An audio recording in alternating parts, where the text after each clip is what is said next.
Last night, Kevin Millwood made his Orioles debut. 5 innings. He pitched into the 6th, but only 2 earned runs. He minimized the damage. And we talked to pitching coach Rick Kranitz and asked the pitching coach his impressions of his new ace. Well, I really saw a tough guy, and I really saw a guy use his stuff extremely well and not predictable at all. He's a real tough guy, and he grinded it out. I mean, he didn't have his greatest command, but man, he really threw the ball well, and he especially made great pitches in tough situations. You saw when he came out of the game how visibly upset he was that he couldn't give you an inning more, maybe 2 innings more.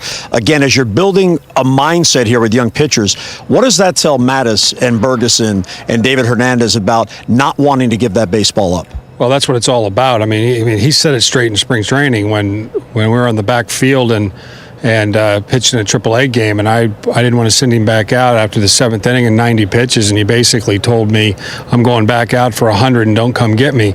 So I think that's the mindset that we have to have for these young kids. Don't look in the dugout, and but he keeps it all in perspective as well. I mean, yes, he was upset, but it's over right after, and he just moves on, and now he's ready to cheer for his teammates and make sure those relievers get the job done, and he's right there pulling for them. It was encouraging in particular for younger pitchers to watch because even though, as you say, he didn't have his good stuff, he minimized the damage every inning. If they were going to get a run, that was it. They weren't getting 2, and if you build that over a game and over a season, that's how you end up a winner.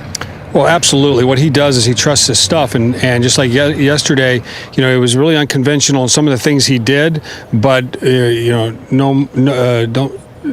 don't make any mistakes about it. What he did is when it came to crunch time, he attacked their weaknesses, and he got some guys out on their strengths early, and what a lot of guys do is those young guys, they'll just start firing right at the hitter's weakness, and you can't do that in this game.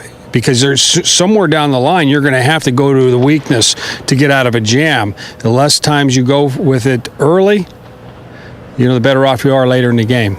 Now, the key is obviously getting to the 7th inning. Guthrie goes tonight, 200 innings last year. What does he have to do to try to get there? Well, obviously, he needs to get ground balls, number one, but he needs to get ahead right away, and he needs to get early swings and not let these guys pin him down to the fastball count.